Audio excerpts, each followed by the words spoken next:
All right, welcome. Uh, Today we're going to take a look at what some of you this might seem like old news since the announcement was made last week, but Alec Baldwin has now formally been charged in the Rust film set shooting death of Halyna Hutchins. And it was announced last week, 10 days ago, whatever. And lots of lots of YouTube attorneys, especially the ones I watch, they all rushed out and covered the announcement. But I wanted to wait until I could actually read the charging documents, which finally happened, well, yesterday by the time this goes out, because it was charges were officially filed on the 31st of January. And so, for those of you who are new here, first off, welcome. My name's Joe. I'm an attorney licensed in the state of Utah, and I've primarily done criminal defense work as an attorney. And while you're here, please like, share, subscribe, do all those fun YouTubey things. And with that, let's jump into analyzing all this. So we have here the criminal information, which to me, an information seems it still seems like a strange name for a document to me. But so at the federal level, criminal defendants are guaranteed the right to be charged by indictment, where the prosecutors, the U.S. attorneys, take a grand jury and they present their side of the case, and the grand jury says, yes, there is probable cause, here's an indictment, the defendant is officially charged. And in a lot of states that happens too, although in those states and at the federal level, a defendant can waive indictment. So the right to indictment, though, hasn't been applied to the states. So that there is no federal constitutional right to an indictment. So in the West especially, most charges are brought by information. And so that's what we have here. And then what happens is it'll go to a probable cause hearing, preliminary hearing, and which serves kind of the same purpose as a grand jury, except it's in front of a judge instead of a grand jury. It's also often waived. So here we have the criminal information. So state of New Mexico, County of Santa Fe, 1st Judicial District versus Alexander Ray Baldwin III. Criminal information. The District Attorney of Santa Fe County, State of New Mexico, states that on or about the dates listed below in said county and state, the above named defendant did commit the crimes of count 1, involuntary manslaughter, 0007. Not sure what that is. On or about October 21st, 2021, in Santa Fe County, New Mexico, the above named defendant did cause the death of Halyna Hutchins, committed in the commission of an unlawful act, to wit, negligent use of a deadly weapon, contrary to 30-7-4A3 and or 30-7-4A4, a fourth degree felony, contrary to New Mexico NMSA, not quite sure what the acronym is at SA, 1978, section 30-2-3B. In the alternative, well, I'll discuss what in the alternative means in a minute.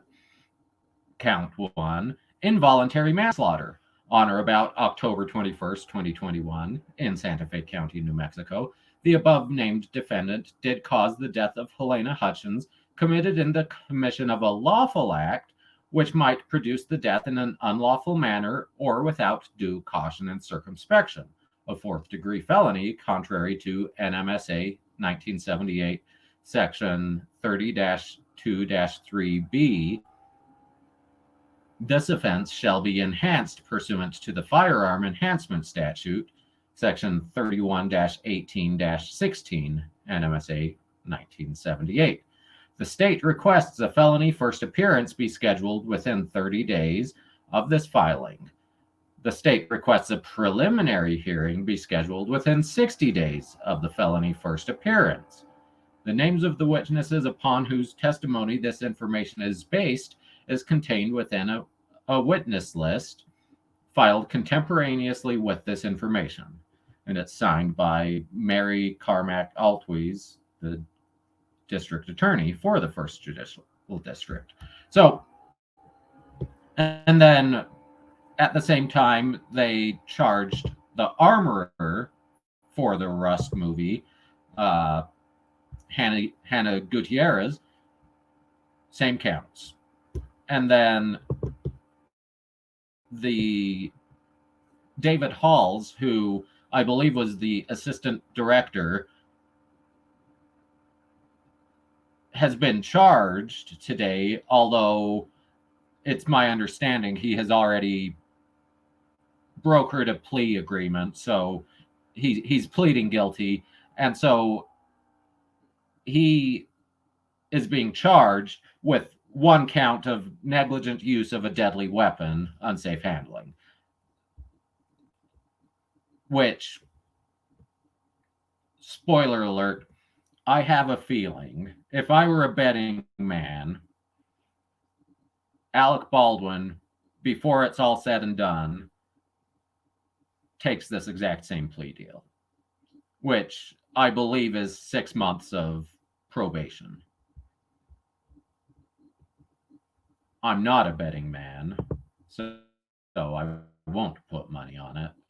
Besides which, it's kind of ghoulish. But I have a feeling that's what happens. But, so I mentioned earlier we would briefly discuss what in the alternative means, because I'm sure for those of you who have read news stories on this, you've seen Alec Baldwin charged with 2 counts of involuntary manslaughter. Well, you may notice, number one, there's one victim, Halyna Hutchins. So how can he be charged with two involuntary manslaughters with one victim? But you also notice count 1 involuntary manslaughter, and then in the alternative, count 1. So what this means is we think that he committed involuntary manslaughter in this way. But we also think if the jury disagrees with us, he also committed it in this way. So the jury can say yes or no to both of these, but if they find him guilty, it's of 1 count and only 1 count. So with that, let's take a look at the actual statute. So Chapter 30, Criminal Offenses of the New Mexico Statutes. Well, that's probably what NMSA is, New Mexico Statutes Annotated. Most states, it would be for example, in Utah, it would be Utah Code annotated, so UCA. So, Chapter 30, Criminal Offenses, Article 2, Homicide. So 30-2-3 is manslaughter. And manslaughter is the unlawful killing of a human being without malice. Well, we can skip Section A because he's not charged with voluntary manslaughter. So, going on to B, involuntary manslaughter consists of manslaughter, so consists of the unlawful killing of a human being without malice, either in the commission of an unlawful act not amounting to a felony, or in the commission of a lawful act which might produce death in an unlawful manner, or without due caution or circumspection. So, what do we notice there? The first count, I can't call them count 1 and count 2. The first theory said he's charged with involuntary manslaughter because he committed an unlawful act, misuse of a dangerous weapon, unlawful firing of a dangerous weapon, however it was worded, not amounting to a felony, or in the commission of a lawful act which might produce death in an unlawful manner or without due caution and circumspection. So that's the second theory. So there's two alternative theories to how someone can commit involuntary manslaughter. They've said, well, we think he's done both. And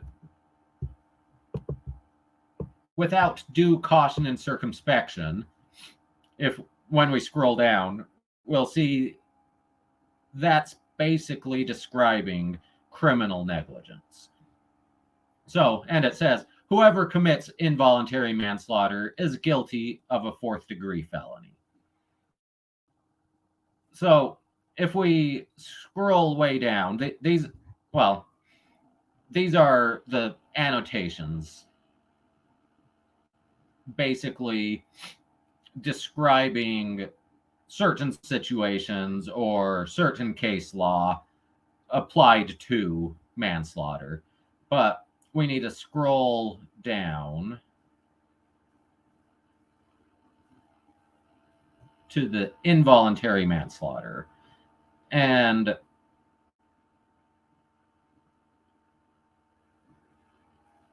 so the distinction between lawful and unlawful acts. Because, as you remember, the first theory says he committed an unlawful act, but it was unintentional and let's look at it again. So, unlawful act, the negligent use of a deadly weapon,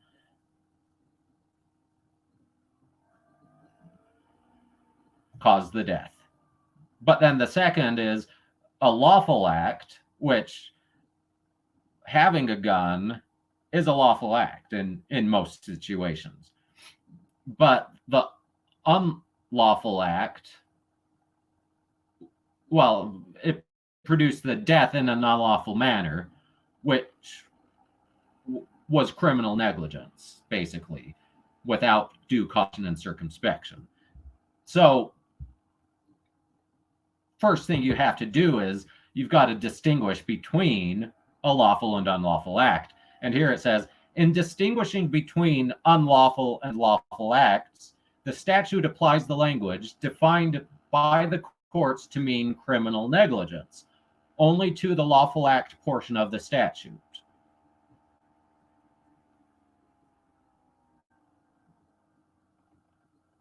But then,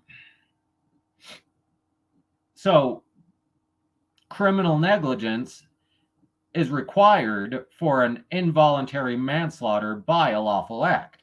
It says a killing by lawful act to be involuntary manslaughter depends on whether the lawful act was done in an unlawful manner or without due caution and circumspection.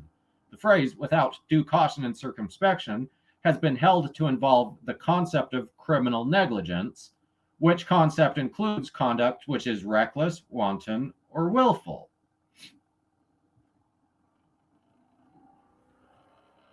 So, but then this gets complicated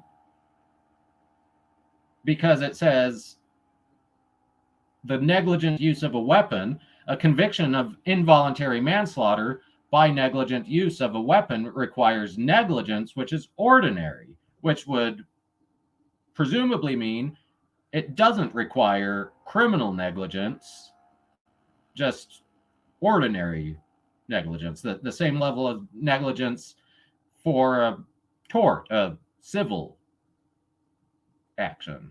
So this is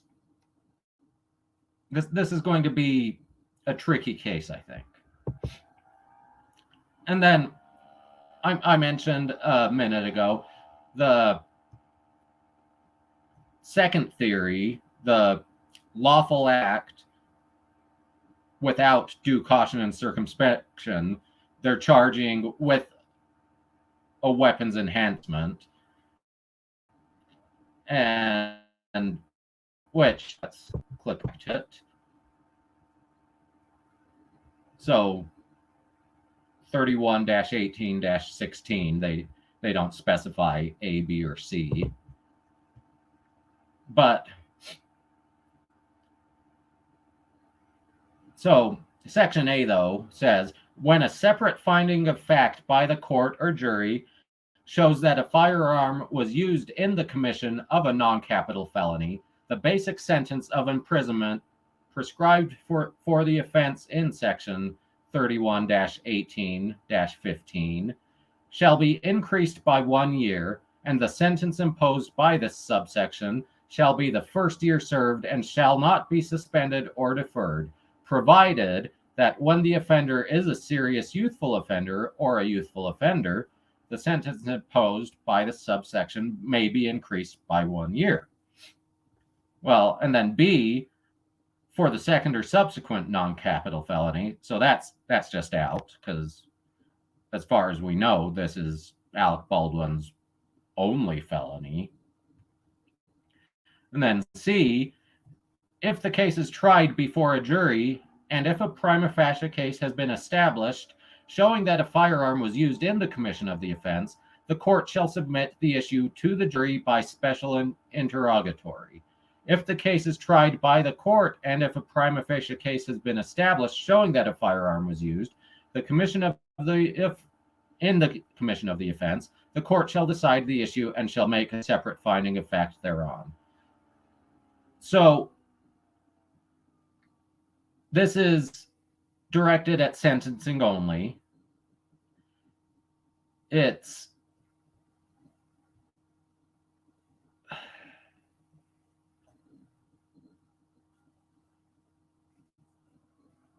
so basically this could impact sentencing. It doesn't go towards his guilt or not. So as far as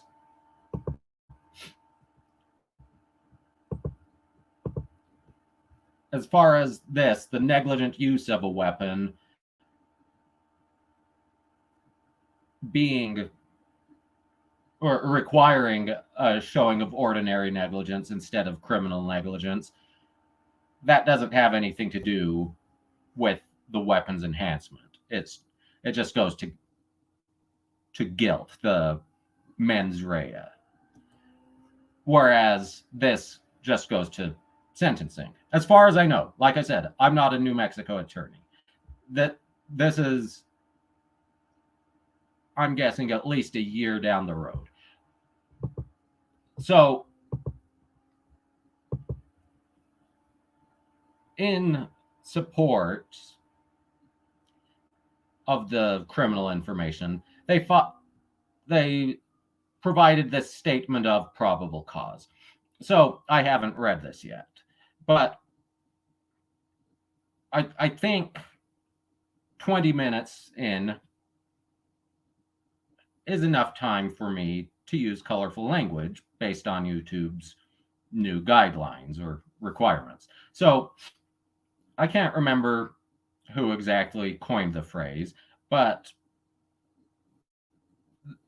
every Friday they tweet, it's Shut the Fuck Up Friday. And I say every day is Shut the Fuck Up Friday. So, or in other words, for those of you who watch CLR with Bruce Rivers, Criminal Lawyer Reacts, his mantra is stop self snitching.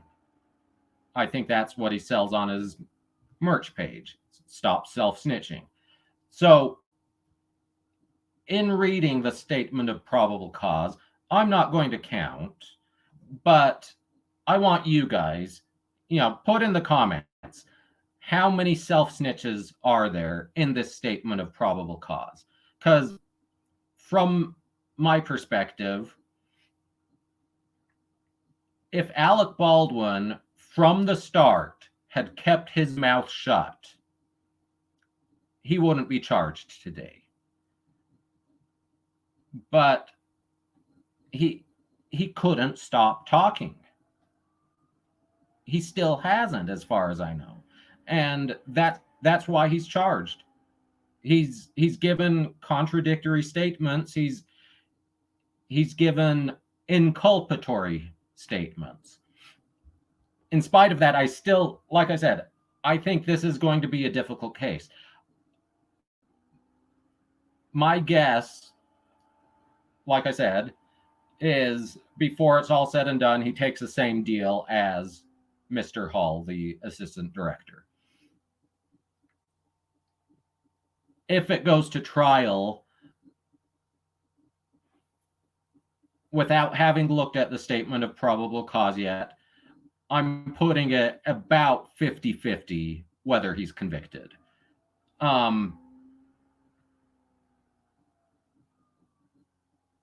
But it could go lower than that. I think it's a case worth trying. I don't think it's an open and shut case. And my guess, because they know Alec Baldwin had the gun in his hand. It went off, and it killed Halyna Hutchins. That's not in dispute.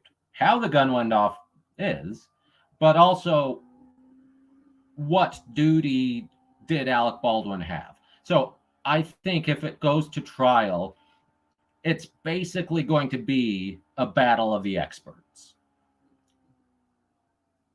The state is going to have experts both on firearm safety, but also movie production.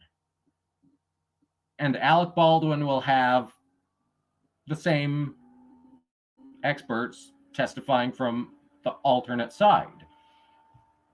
And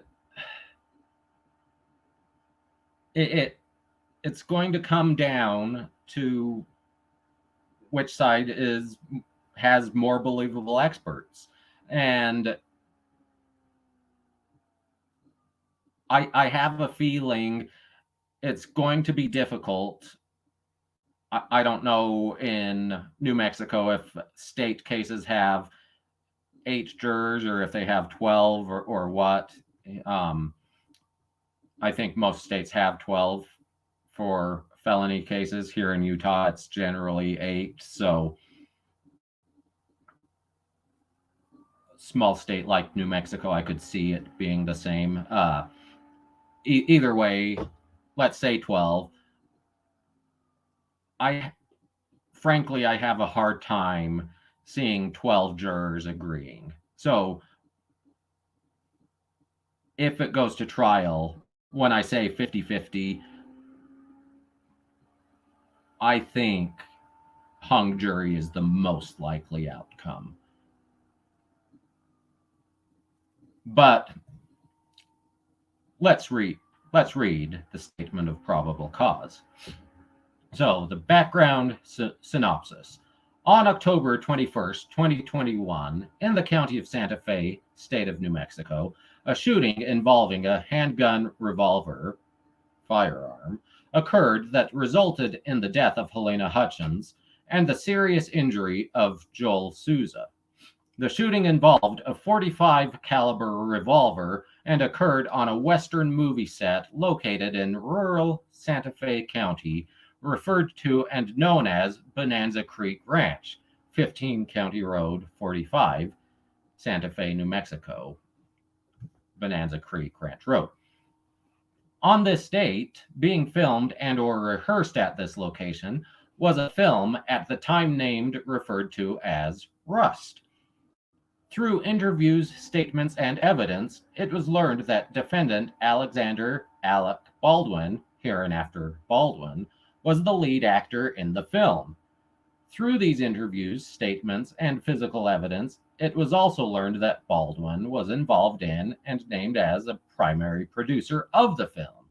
Now, his role as a producer could actually harm him because he is at least partially responsible for the hiring of the armorer of Hannah Gutierrez. So him hiring an inexperienced armorer could be further negligence on his part. So through these same statements, interviews, and evidence, it was determined that after lunch on October 21st, 2021, the crew, production staff, camera crew, and actors were preparing for a scene set in the church. This was not an established rehearsal, nor had filming commenced. At this point, Baldwin was seated in what is referred to and appears to be a church on this movie set. Baldwin was in possession of a .45 caliber long Colt caliber revolver type firearm, one of a type and kind often used and or seen in or on Western genre type movies and or sets. The firearm is a single action revolver handgun, which requires the cocking of the exposed hammer, which then rotates the cylinder, and then the pressing of the trigger is required to fire the weapon. In front of Baldwin, standing, were victims Halyna Hutchins and Joel Souza. Hutchins and Souza were viewing and moving a camera for a possible setup for a later scene to occur at a later undetermined date and or time. Through these same statements, interviews, and physical evidence, it was learned that Halyna Hutchins was the director of photography for the film, and Joel Souza was the director-writer for the film. Information and evidence obtained showed that Baldwin was seated in a pew facing in a northerly direction towards the front of the church. In front of him was Halyna Hutchins and Joel Souza, and a camera operator, along with other crew, i.e. sound, script, costume, etc. Baldwin was wearing a shoulder holster, right-hand draw, which was holding the .45 long Colt caliber single-action 6-shot revolver. Baldwin was practicing drawing and pointing the weapon for the scene with the guidance and instruction from Halyna Hutchins and Joel Souza. That could be a mitigating factor. The setup was to be a close-up on Baldwin and the firearm as he drew the weapon and pointed it. Halyna Hutchins and Joel Souza were viewing the practice scene on a monitor attached to the camera. Baldwin drew the revolver from the holster, pointed it at Halyna Hutchins, and fired the weapon. When reviewing the script and witness interviews for this particular scene and close-up shot, evidence indicates the scene shot did not require the weapon to be fired. It was also determined by consultation with expert armorers that in a rehearsal, a plastic gun or replica gun should be used as no firing of blanks is required.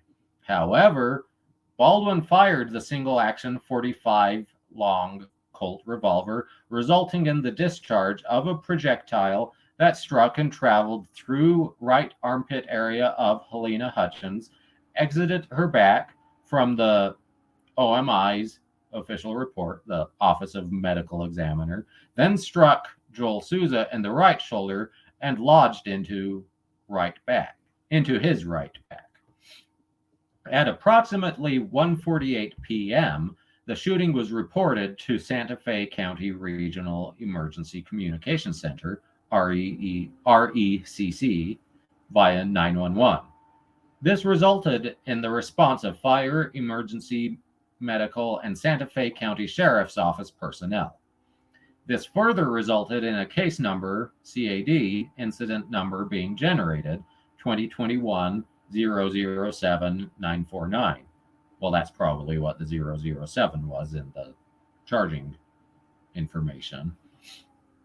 The Santa Fe County Sheriff's Office conducted an investigation into this shooting under the case number as a death investigation. Detective Alexandra Hancock was assigned as the primary investigator. The response of emergency personnel resulted in Joel Souza being transported by ambulance to St. Vincent Regional Medical Center, located at 455 St. Michael's Drive, within the city limits of Santa Fe, New Mexico. Halyna Hutchins was transported from the scene by air ambulance helicopter to the Level 1 Trauma Center at the University of New Mexico Hospital, located in Bernalillo County, Albuquerque, New Mexico. Halyna Hutchins was pronounced deceased at approximately 3:37 p.m. by attending medical personnel. So that's roughly 2 hours, an hour and 49 minutes after the 911 call, which that's pretty close, I'm guessing, to the arrival time, because Santa Fe is about an hour and a half, 2 hours drive. So I'm guessing 80 miles.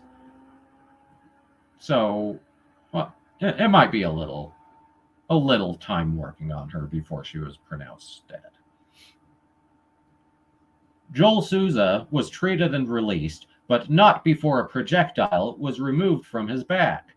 The projectile appeared to be a lead projectile of the type and kind found in live ammunition. This item was secured and turned over to the Santa Fe County Sheriff's Department. As noted above and confirmed by the evidence and analysis, the recovered projectile first struck and then passed entirely through Halyna Hutchins and then struck Joel Souza. There was no evidence that the bullet ricocheted, struck any object or person before striking Halyna Hutchins. The projectile then penetrated through the front of Joel Souza's right shoulder and became lodged under the skin of his back. The Office of the Medical Examiner, State of New Mexico, listed Halyna Hutchins' cause of death preliminarily as gunshot wound of the chest, after conducting an autopsy on October 22, 2021. The following additional information and evidence is provided in further support of probable cause of the enumerated crimes having been committed by Baldwin.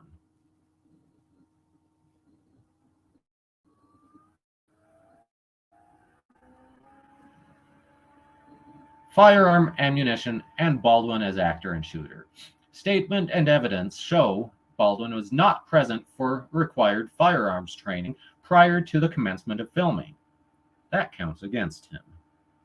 Statements, depositions from OSHA, the Occupational Safety Hazards Administration, something like that, and evidence show Baldwin was provided only minimal training on firearms, even after Reed requested more training for Baldwin. In the deposition, deposition taken from Reed, she stated Baldwin had very limited training on the cross draw that was required for the scene on the 21st, and limited training in firearms and how to check his own firearm as to whether it was unloaded or loaded, in which Reed felt it was very important in his role as Rust. A training session for at least an hour or more in length was scheduled, but the actual training consisted only approximately 30 minutes, as according to Reed. Baldwin was distracted and talking on his cell phone to his family during the training. That also counts against Baldwin. So, and I take this, it mentions cross draw. So it says he had a shoulder harness, right hand draw. So I'm guessing it was the holster below his left shoulder, draw across his chest, is what I'm taking from this. So Baldwin approached responding deputies on the day of the shooting, wanting to talk to them because he was the one who fired the gun. He was referred to and later interviewed by detectives. Well, that's self-snitch number one. He's the one that fired the gun. That's not a huge self-snitch, as everyone will say he's the one that had the gun, but if he's the one that fired the gun, well, that's different than the gun went off while I had it in my hand. So Baldwin later asserted that he never fired the revolver and that it had just gone off. Baldwin made this assertion public as well in multiple media interviews conducted after the shooting. Many media interviews and law enforcement interviews were conducted by Baldwin, and he displayed very inconsistent amounts of what happened during the incident when firing the gun that killed Hutchins. Another self-snitch. Photo and video evidence from inside the church on the day of the shooting show some of the rehearsal up to and including moments before the shooting. The photos and videos depict the above described actions of Baldwin prior to the shooting, practicing, drawing, and pointing the weapon. The photos and video clearly show Baldwin multiple times with his finger inside of the trigger guard and on the trigger while manipulating the hammer and while drawing, pointing, and holstering the revolver. Excuse me. The revolver involved in the shooting was seized by detectives as evidence. It was later submitted to the Federal Bureau of Investigation, FBI, Crime Lab for examination and analysis. As part of that examination analysis, the FBI conducted a malfunction check of the revolver.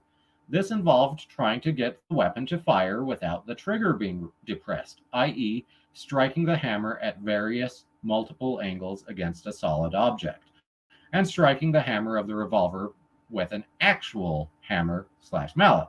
The revolver did not malfunction, i.e., fire when it should not, or accidentally. This analysis clearly showed that the weapon could not accidentally fire. For the weapon to fire, the trigger had to have been depressed or pressed. The analysis additionally included testing of and documentation of the sear/engagement points of the hammer as it is moved from the position of at rest all the way down against the frame in its lower position through each engagement of the single action hammer mechanism.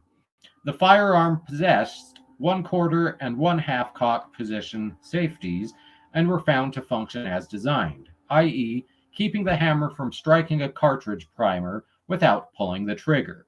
Additionally, at half cock, the cylinder was partially rotated, making it impossible for the hammer and attached firing pin to strike the primer. That makes sense. If the cartridge isn't lined up with the hammer, it's not going to strike. Although, of course, it could be if it malfunctioned and the hammer were to go forward in the firing action, it could result in the rotation. I don't know. I'm not a firearms expert. I very much dislike firearms, so I'm definitely not an expert here. But that's why the FBI has experts. That's why if I'm defending a gun crime, I hire an expert. The FBI additionally analyzed various types and kinds of ammunition seized from the scene, including the prop truck. This included dummy rounds, blank rounds, and suspected live ammunition. So I'm guessing, once again, I'm not an expert, but and I'm sure it'll clear up for us. So dummy rounds, I'm guessing, look like live rounds. Basically, they mimic it, but without a live charge in them. Whereas a blank round is, you fire it and it goes bang without a projectile. And then live rounds, obviously, are actual live rounds that fire a projectile. So, a total of 5 suspected live rounds and 1 spent casing of a live round that was discharged, causing the shooting, were seized by investigators. I wonder, they mentioned it was a 6 cartridge revolver. 5 plus 1 spent casing is 6. Were all 6 in the weapon live, or was it 1 live and then just 5 mixed in with other rounds outside of the gun, or some combination? I wonder. Evidence and statements indicate that aside from what Hannah Gutierrez Reed, armorer, Rust Production, may have brought to the set with her, all weapons and ammunition, blank dummy, for the production were obtained from a supply company in Albuquerque, PDQ Arms and Prop LLC. I wonder if any action will be taken against PDQ Arms. Civil, I would assume, if any. Detectives investigated these facts, including service of a search warrant at the place of business of PDQ Arms and Prop in Albuquerque, who was the supplier of the dummies and blanks to Rust. Several suspected live rounds of 45 long caliber cartridges were seized as a result. Some supplied by the company owner to investigators, and some found at the place of business. These rounds were submitted to the FBI for comparison with the suspected live rounds found at the shooting scene. The explosives chemistry examination of the rounds showed that the smokeless powder in the live rounds found at the scene did not match the live rounds seized from the Prop's arms supplier in question. This means the live rounds on Rust did not match the rounds explosive chemistry taken from PDQ Arms and Prop. So this is important. It shows PDQ probably didn't accidentally include live rounds in what they provided. So the live rounds had to get in there by some other means, probably by the armorer, Hannah Gutierrez Reed.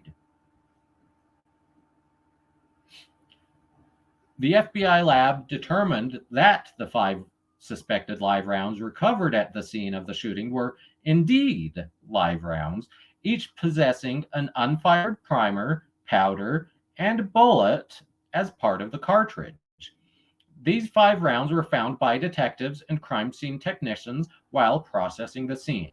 The 5 unfired rounds were found in the following locations: 1 from SFSO, so Santa Fe Sheriff's Office, Lieutenant Benavidez patrol vehicle that he had seized from Gutierrez Reed upon his arrival. 2 from the top of the armorer's cart, including the one spent live round casing, one from a bandolier on the cart, that's the ammunition belt, frequently worn across the chest, sometimes worn around the waist. Or to me, it's an excellent song by them Crooked Vultures. And one from Baldwin's holster located inside the church, and one from an ammunition box located on the armorer's cart. Along with the casing and fired projectile, there were a total of 6 live 45 rounds that were discovered in various locations on the Rust set. So, not all were in the firearm time. Evidence further shows that Baldwin, as an actor who has extensive experience in the film industry involving firearms, failed to demand at least 2 safety checks between the armorer and himself and witnessing the handling of firearms by a first assistant director. Standard protocol is the armorer is to show the actor the firearm, pull the bullets out in front of the actor, and demonstrate there are no live rounds, but dummies, in the firearm. Baldwin knows this is standard safety protocol as he has mentioned it in media interviews and in law enforcement interviews. More self-snitching. Hannah Gutierrez Reed, hereinafter Reed, they should have done this at the top. I mean, the first time they mentioned Reed, I knew I'd heard it before, but it's like, hang on. Did not do this protocol in front of Baldwin. Baldwin did not object to this action. Reed discusses in her interviews with OSHA and law enforcement this should have occurred. Reed also acknowledges in her interviews that she should have been in the church with the firearms at all times. Instead, she left the church while Baldwin was in possession of a firearm in close proximity to cast and crew. Baldwin further acknowledges that it is standard protocol for armorers to stay with the firearm at all times in the media and interviews.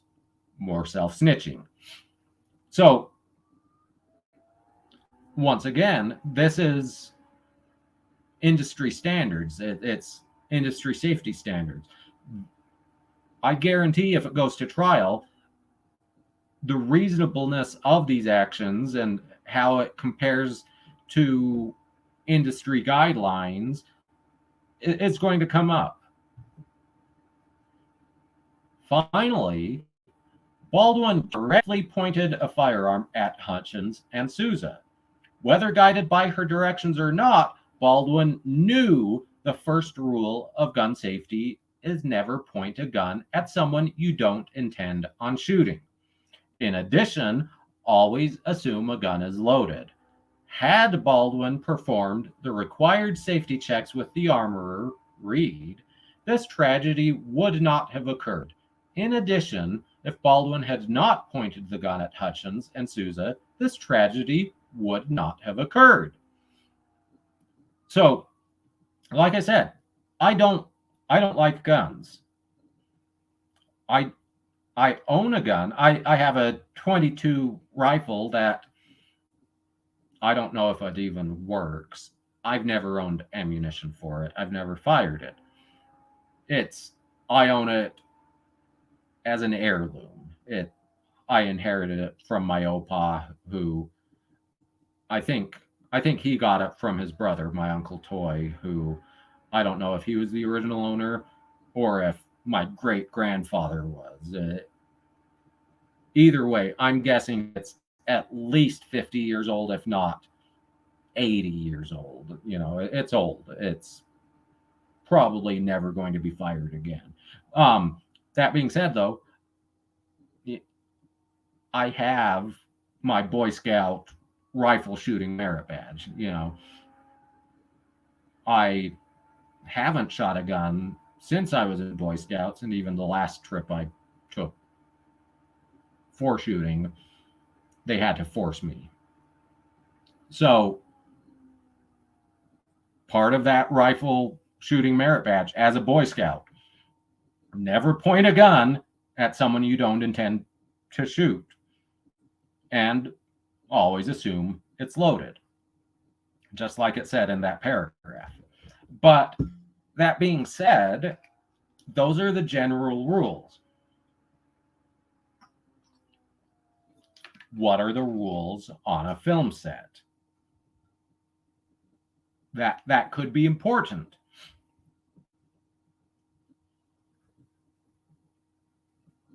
But that's something that Baldwin and his attorneys will have to convince a jury.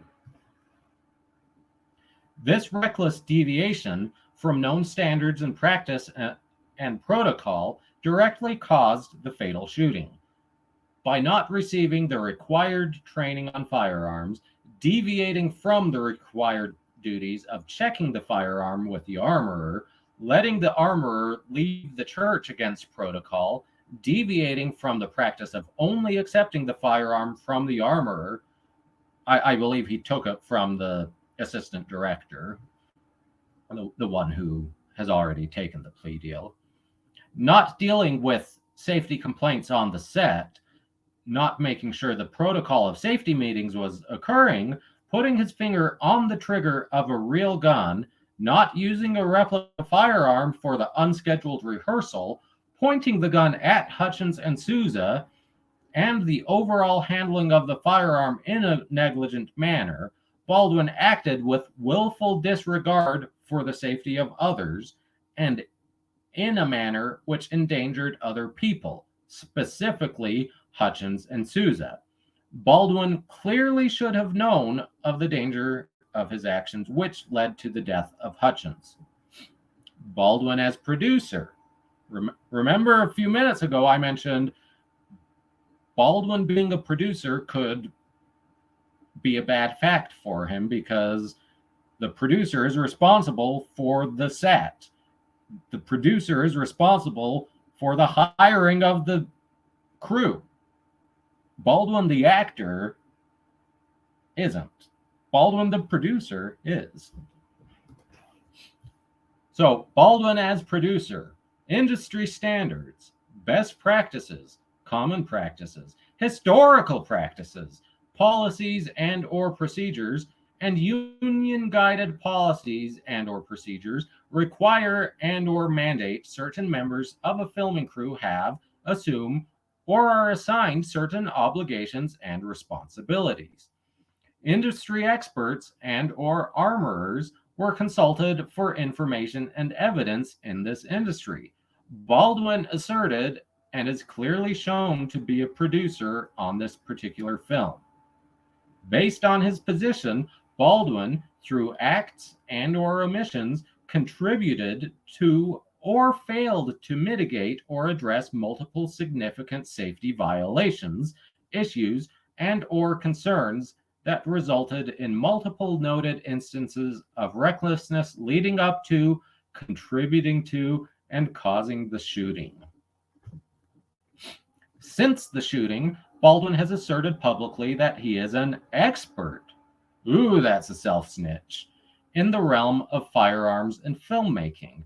Investigations have revealed that Baldwin has been involved in at least 40 films or TV productions that involve firearms, with Baldwin either directly handling firing a weapon or in a scene with firearms being directly handled and or fired by someone else. Further investigation of this list revealed a multitude of instances, either from the movie itself or from the movie poster showing Baldwin with his finger on the trigger guard, in the trigger guard, and on the trigger, in instances where, according to industry standards and common firearm safety standards, it should not have been. Experts, industry standards, and basic firearms safety protocols and training consider this reckless behavior requiring immediate remediation. So notice she said, by she I mean the district attorney, reckless behavior.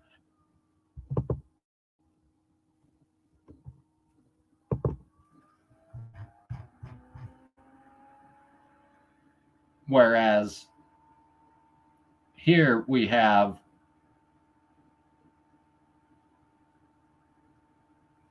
without due caution or circumspection, which is criminal negligence. Now, for most crimes, you look at the mens rea. Negligence is the lowest level of mens rea. Recklessness is a higher level. And then intentional is the highest level generally. So in this statement, they're saying, well, he wasn't just criminally negligent, he was reckless. So,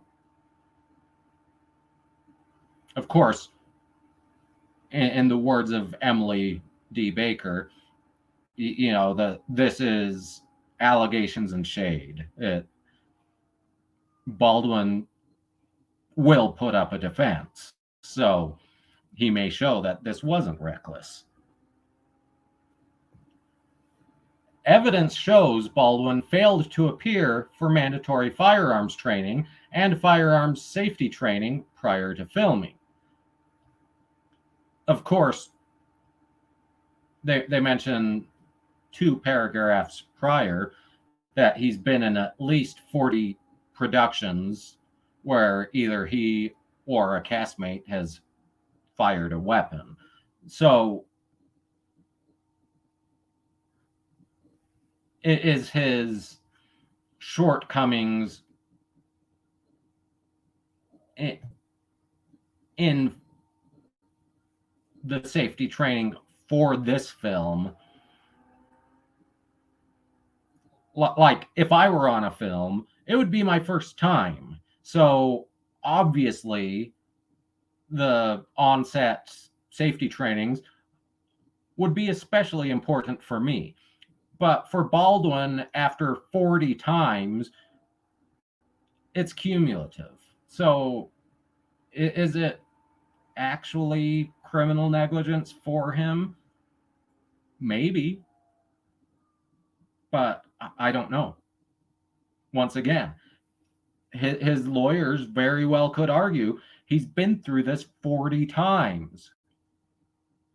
You're every time you put him through it, you're knocking other facts out of his thick skull. So,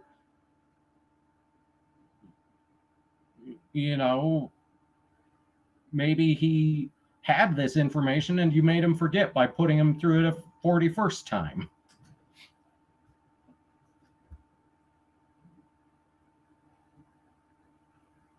Let's see. Evidence also shows Baldwin requested and was afforded a training session on set, and that through statements, the training was estimated to be 30 minutes in length due to the distraction of him talking to his family on his cell phone during the training. The onset and limited time of training does not comport to industry standards, and evidence shows Baldwin was in a position to manage, oversee, commence, and require safety training to industry standards as a producer. Baldwin's failure to ensure minimum standards were met is considered reckless in the industry. And we'll get to that. Reckless in the industry. Remember that for when we discuss the statement from SAG-AFTRA.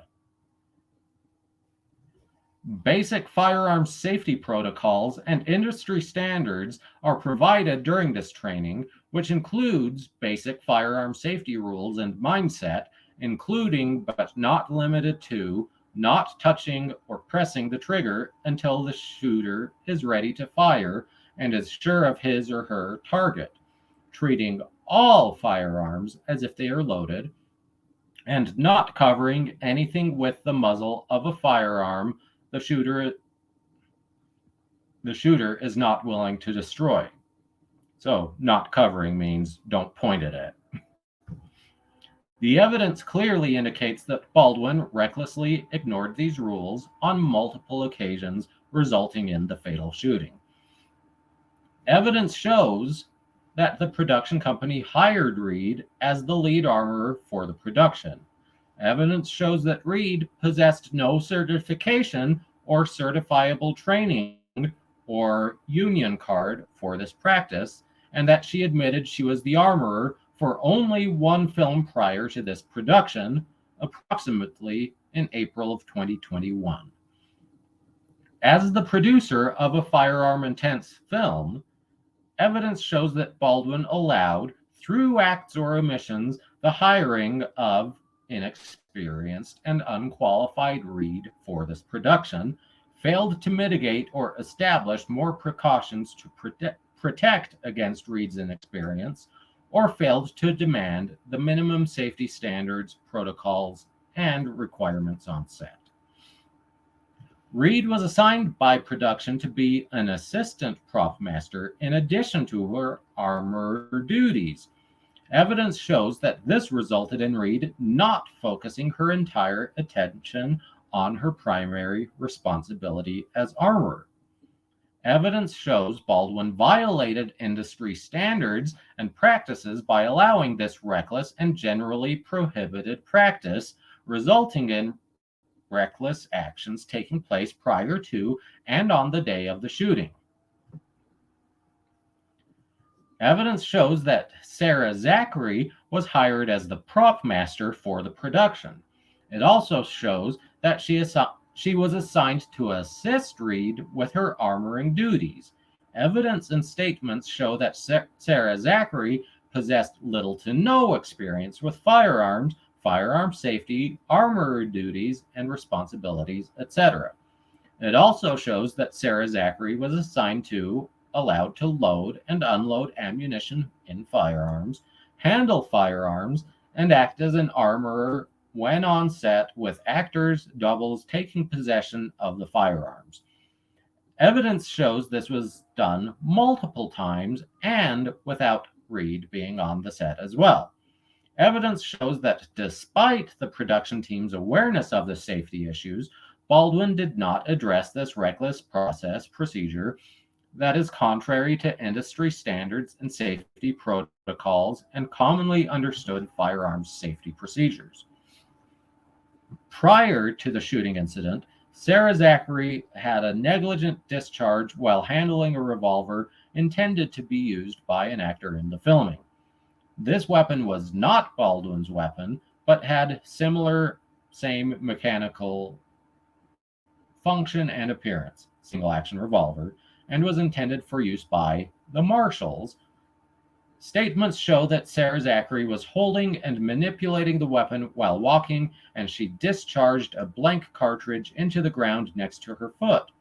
Industry standards, practices, and protocol consider negligent discharges reckless in nature that require immediate action and or swift mediation up to and including remedial training, demotion, removal from the set, termination, etc. Evidence shows Baldwin failed to act to address this reckless situation or to direct Reed to mitigate or address the situation. Prior to the shooting incident, another negligent discharge was committed by a stunt double as he was manipulating a lever action period rifle loaded and left unattended with the stunt performer while in a holding tent. Baldwin failed to act, the evidence shows, to address this reckless situation or to direct Reed to mitigate or address the negligent discharge. This looks pretty bad, the cumulative nature of all this. Through evidence and interviews, these reckless and serious safety violations were deemed negligent by the investigation, as there was no indications or evidence that the firearms in question malfunctioned at any time. Rather, there is evidence the weapons fired because of mishandling or misuse by those handling the firearm, i.e., pressing the trigger when it should not be. In his producer's position, the evidence indicates Baldwin also did not act to address the lack of daily safety meetings that are required to be conducted by the first assistant director. Evidence indicates that on or about the 13th day of filming, only 3 or 4 safety meetings were conducted by the assistant director. Practice and standards investigated indicate that a daily safety meeting should be conducted with the crew regardless of the scenes for the day's shoot. Sometimes it's hard reading legal documents just because they're written in a way that's not normally spoken language. That's why sometimes I stumble reading them. The lack of meetings and the lack of appropriate content of said meetings resulted in a climate of recklessness as evidenced by the conduct of the cast and crew documented through statements and evidence. In addition, no safety meeting was conducted on the day of the incident. Safety meetings were supposed to be listed on the call sheet daily, but were not. Meetings were called randomly throughout the day with no mandatory attendance required. The meetings were impromptu. These meetings should, pursuant to standard protocols, be conducted in the morning prior to the beginning of the day, where all members of the cast and crew should be required to attend. On October 20th, 2021, the original camera crew resigned, citing safety concerns, commute times, and distances, pay, and other issues. On October 21st, 2021, a new crew was brought in to begin filming right away. Evidence indicates that during the church scene in question, the director and director of photography should have been outside of the church viewing the scene from a large monitor covered by a tent/shade screen, commonly referred to as Video Village. Statements indicate that Joel Souza and Halyna Hutchins decided to be in the church with the camera crew due to the abrupt change of the camera crew. Evidence indicates that Baldwin failed to act to address any safety or continuity concerns with the new crew, causing a reckless situation to occur on the day of the shooting. If I'm Baldwin, I highlight, I didn't put them in the church. They chose to be in the church. Yeah, they should have been in Video Village in the tent watching on a monitor. I don't know why they chose not to be, but that's a them issue. Of course, he's the producer, so should have put his foot down and said, out. On the day of the shooting, evidence and statements show that impromptu plans were made to rehearse and then shoot a scene inside of the church. And for this particular scene, it was to only involve Baldwin. Evidence and statements show that the first assistant director, David Halls, hereinafter Halls, was present on the set. As with Baldwin, evidence, common standards, protocol, and statements show that Halls had the additional duty of safety coordinator by virtue of his position. However, that position does not afford the handling or manipulation of firearms. That's the job of the armorer. Evidence and statements also show that Halls, by virtue of his position, is the first point of contact for an armorer when they bring a firearm on set and is the first person required to conduct a safety check with the armorer and weapon. Industry standards and procedures require that the armorer, in the presence of the first assistant director, show the weapon is clear and safe, then, if applicable, show the firearm is loaded with blanks or dummy rounds visually and physically checking each round individually for safety by pulling each round out of the firearm and showing the first assistant director and the actor.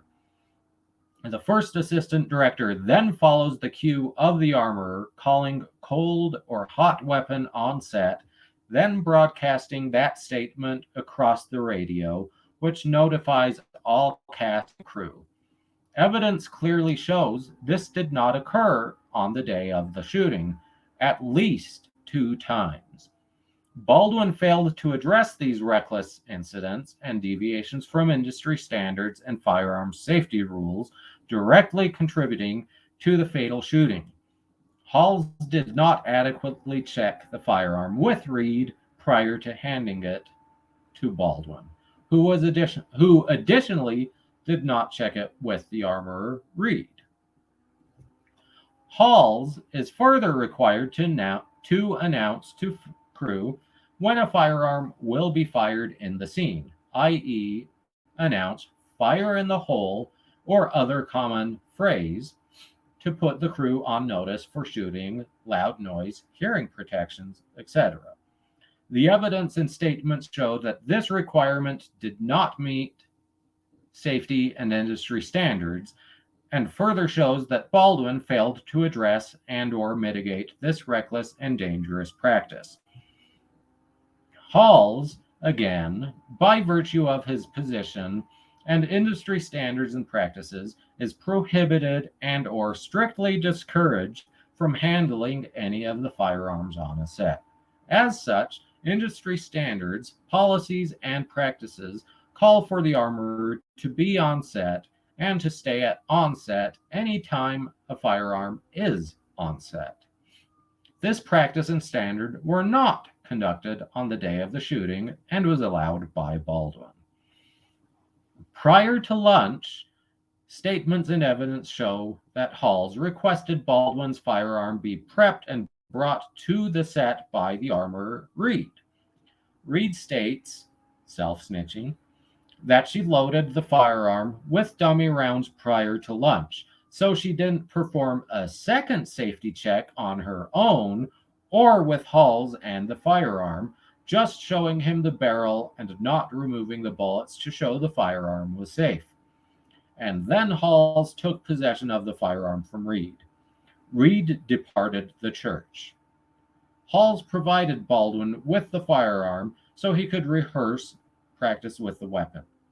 However, there are contradictory statements that Reed brought an empty gun to Halls and at some point loaded it with dummy rounds while in the church. Reed then showed Halls the firearm. Again, Reed did not do a proper safety check with Halls or Baldwin. Reed then left the church. Reed leaving the set and Halls handling the firearm are considered very reckless actions according to industry standards, expectations, and common firearm safety protocols and considerations. There is no evidence or information that Baldwin addressed or acted to mitigate these reckless actions. Of course, Baldwin might not have known of this reckless action. Only when the actual scene was to be filmed should the weapon have been loaded with dummy rounds. Baldwin, Halls, and Reed all knew this was standard protocol. Further evidence and statements show that when the crew took a break for lunch, firearms, including Baldwin's, were secured in the prop truck safe. Outside of the church was a cart used by the armorer and prop master, contrary to standard protocol, that contained leather gear, rigs like holsters, belts, and ammunition. Evidence clearly indicates this cart and associated items was not secured during the break and was not in visual range of Reed or Sarah Zachary for safety and security. The unsecured cart with equipment, ammunition, and firearms is considered very reckless by industry standards and by common firearm safety standards and protocol, evidence indicates that Baldwin failed to act to address and or mitigate these serious and reckless safety violations. Now, I don't know why it would, but having a cart out in the open, unsupervised, with blank or dummy rounds, that's inviting sabotage. Let's say someone dislikes Alec Baldwin. I can't imagine why anyone would dislike him. I mean, he seems like a really nice guy. That's all sarcasm. But if someone's hoping that Alec Baldwin is hurt, they can slide a live round in there. I'm not suggesting anyone did. I'm not suggesting it was actual sabotage, but the opportunity's there. You leave a cart with the supposedly safe dummy rounds, and you leave it unsupervised out in the open. It's easy to. I mean, that's just moronic. Upon returning from lunch, evidence and statements show that Reed retrieves Baldwin's preferred revolver, but Reed does not perform another safety check. Additionally, Reed again is asked and complies with Halls by handing him the firearm once inside the church. There are also contradictory statements that Reed brought in the firearm empty, showed it to Halls, and ultimately later loaded it with dummy rounds. Regardless, the evidence is consistent that Reed failed to show Halls each dummy round and pull them out for safety, nor did Halls request it. Reed did not show Baldwin the loaded firearm either, nor did he request to see the rounds, which is standard protocol. I don't know that I'd be able to tell the difference between a dummy and live round. I don't know if Baldwin would be able to, but that's why you have an armorer on set.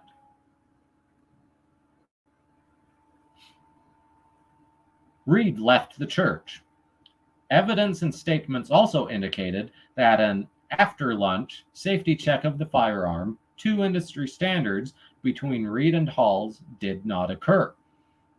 This after-lunch sequence of events is documented to have had no less than 4 extremely reckless violations of industry standards, safety protocol, best practices, and common firearm safety protocols in a very short, compressed period of time. On the day of the shooting alone, evidence shows that no less than a dozen acts or omissions of recklessness occurred in the short time period prior to lunch and the time of the shooting. And this does not include the reckless handling of the firearm by Baldwin. Baldwin, by act or omission or failure to act in his position as a producer, directly contributed and or failed to mitigate numerous reckless and dangerous actions during a very short time period. Finally, industry standards, protocol, and common firearm safety procedures on movie sets require the armorer, after conducting a safety check with the first assistant director, to conduct a second safety check with the actor to be handling the firearm. This reckless violation of standards in firearm safety occurred 2 times leading up to the shooting, and Baldwin failed to act to mitigate or correct the reckless safety violations, neither in his capacity as actor nor producer. This reckless deviation from known standards and practice and protocol directly caused the fatal shooting. Baldwin acted with reckless disregard and or more than mere negligence in this incident. Baldwin acted with willful disregard of the safety of others and in a manner that endangered other people and he clearly should have known the danger of his actions, which led to the death of Hutchins. Furthermore, Baldwin handled the weapon in a negligent manner.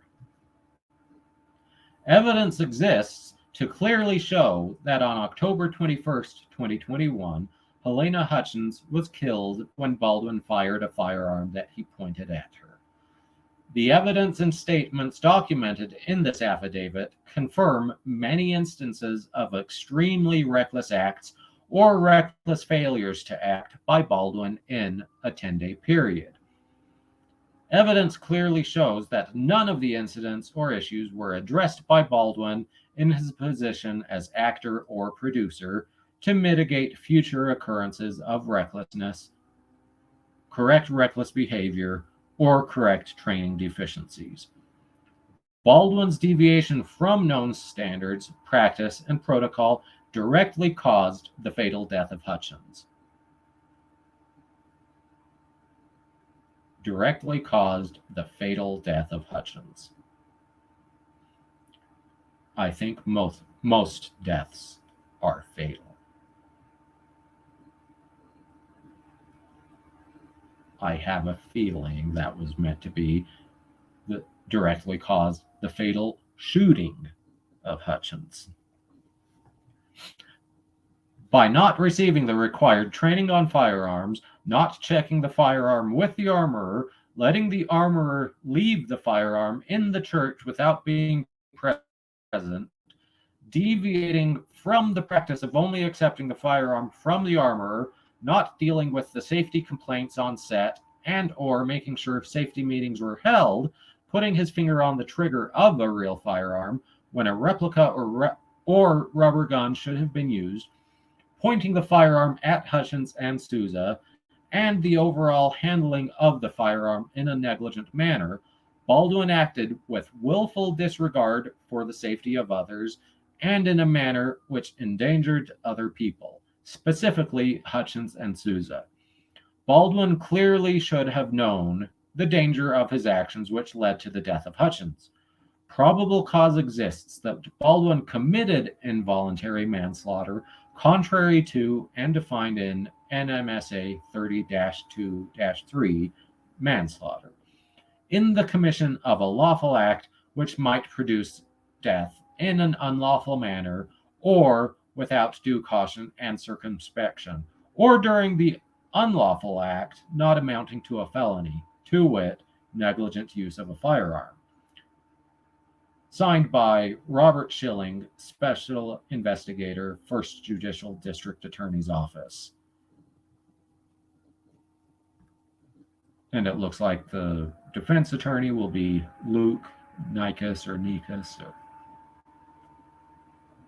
And so there's the probable cause statement. I think based on this, there is probable cause. Should Baldwin not waive a preliminary hearing? I think probable cause will be found, but that's a fairly low standard. That's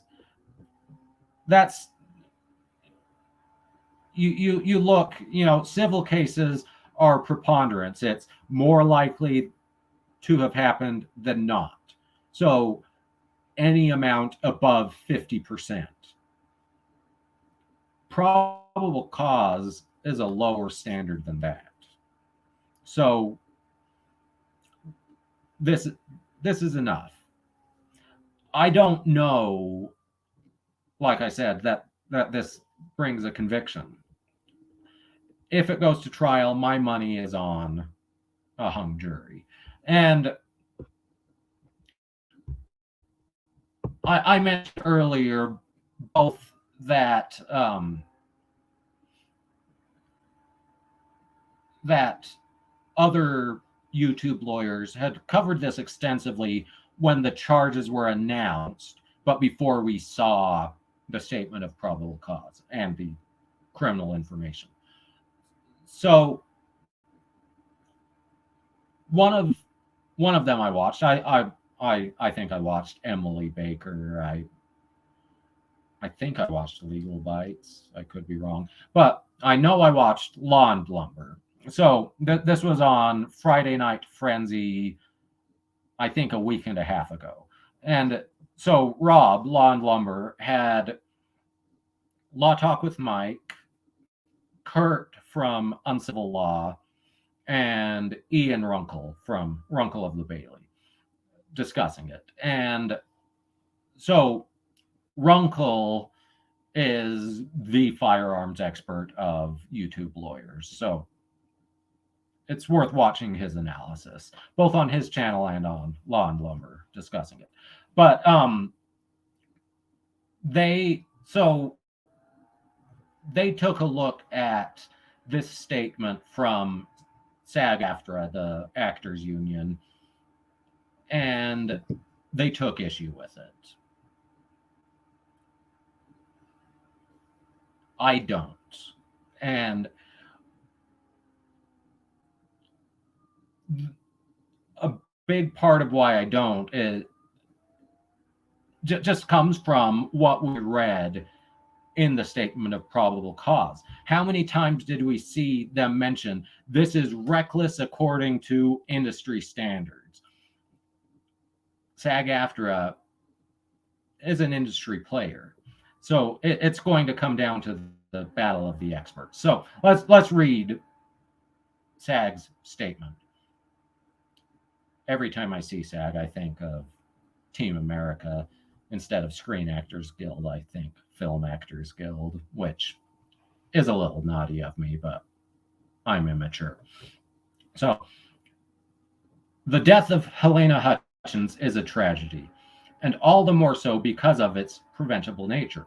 It is not a failure of duty or a criminal act on the part of any performer. The prosecutor's contention that an actor has a duty to ensure the functional and mechanical operation of a firearm on a production set is wrong and uninformed. An actor's job is not to be a firearms or weapons expert. Firearms are provided for their use under the guidance of multiple expert professionals directly responsible for the safe and accurate operation of that firearm. In addition, the employer is always responsible for providing a safe work environment at all times, including hiring and supervising the work of professionals trained in weapons. Well, in that case, Baldwin's at least an employer as producer. The industry standards for safety with firearms and use of blank ammunition are clearly laid out in Safety Bulletin 1, provided by the Joint Industry-Wide Labor Management Safety Commission. The guidelines require an experienced qualified armorer to be put in charge of all handling, use, and safekeeping of firearms on set. These duties include inspecting the firearm and barrel before and after every firing sequence, and checking all firearms before each use. The guidelines do not make it the performer's responsibility to check any firearm. Performers train to perform, and they are not required or expected to be experts on guns or experienced in their use. The industry assigns that responsibility to qualified professionals who oversee their use and handling in every aspect. Anyone issued a firearm on set must be given training and guidance in its safe handling and use, but all activity with firearms on a set must be under the careful supervision and control of the professional armorer and the employer. So, Rob, Law and Lumber, took issue with this. He said, hey, SAG, you don't get to decide what's negligent. The state of New Mexico, in passing laws, gets to. So that's true.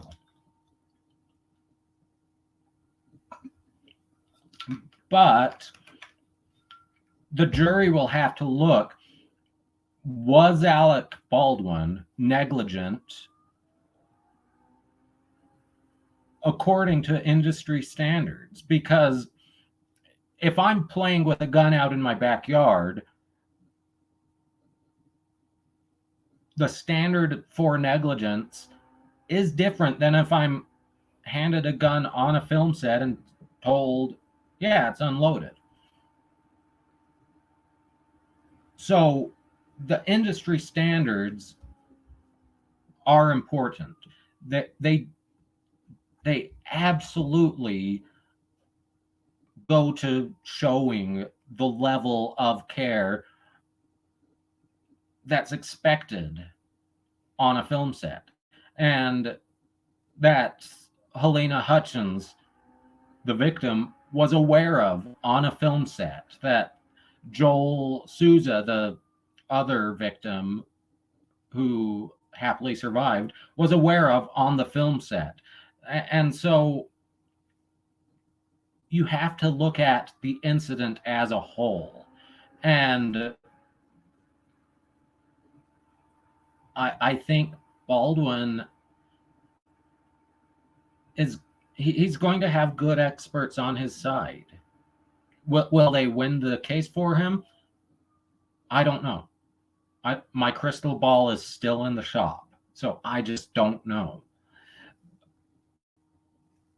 But I think it's going to be a hard case for both sides.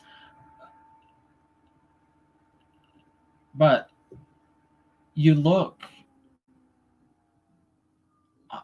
I know I keep going back to it, but look at the Johnny Depp Amber Heard trial. Yes, that was civil. But how much of that came down to the expert witnesses? And you look, Johnny's experts were just better than Amber's. But Johnny's budget was massive compared to Amber's. Now, the government as a whole obviously has virtually unlimited resources compared to Alec Baldwin. But on the scale of one involuntary manslaughter criminal case, Alec Baldwin has more resources than the state, is my guess. Uh, I mean, that's usually not the case in most criminal cases. The defense is fighting for resources to get investigators and to get expert witnesses, and public defenders especially really have to fight for those, whereas the prosecution has them. Well, in this case, I'm guessing Baldwin has more resources that will go into this. And he could have help from SAG and from other actors, filmmakers, whatever, in providing those experts, because they have a vested interest in not being charged should something go wrong in the future. So where does that leave us? Like I've said multiple times, I think the most likely outcome is go back. It hauls negligent use of a deadly weapon, plea deal, 6 months probation. I'm guessing before it's all said and done that's what Baldwin does.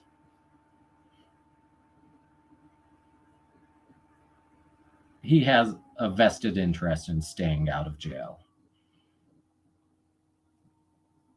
If it goes to trial, my guess would be a hung jury. But let's say he's convicted. Now, he could pay the trial penalty. You go to trial and you lose, your sentence is usually worse than if you pled guilty to the same charge. I have a hard time seeing Baldwin serve any jail time. Of course, the firearms enhancement could have mandatory jail time if he's found guilty with the firearms enhancement. But other than that, I have a hard time seeing jail time. He could get max probation, he could get max financial penalties, but I have a hard time seeing jail time. So where do we go from here? Well,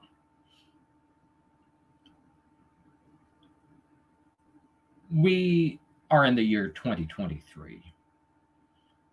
But this was the case in 2021 as well, October 2021. No movie set needs real weapons. They just don't. In this age, even for a Western, CGI. Have a fake weapon.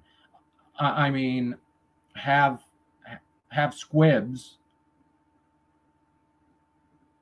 to, if you want to provide in real time, have a squib, have a squib on the victim or the target, whatever. Have specially made prop guns that put out a puff of smoke,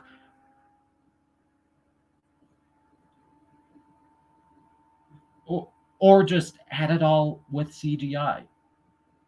It's an easy solution.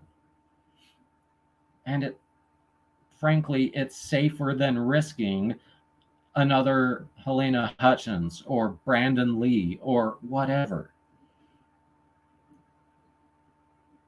Just don't have real guns on set.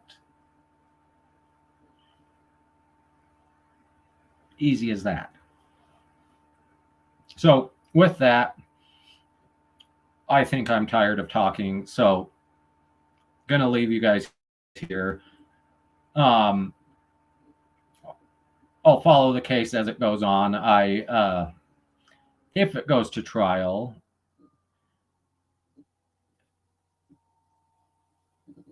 I might consider driving down to Santa Fe. It's a pretty drive. It's a long drive from Salt Lake, but it's within a day. Done it before. But in order to do that, I need to be monetized. And it needs to be a moneymaker. So, with that, I'm 91 subs short of being monetized. So, please like, share, subscribe,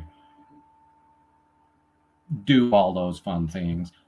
Leave a comment. Tell me how many self snitches from Baldwin you saw in there. And I will see you guys real soon. Thanks for joining me. Bye bye.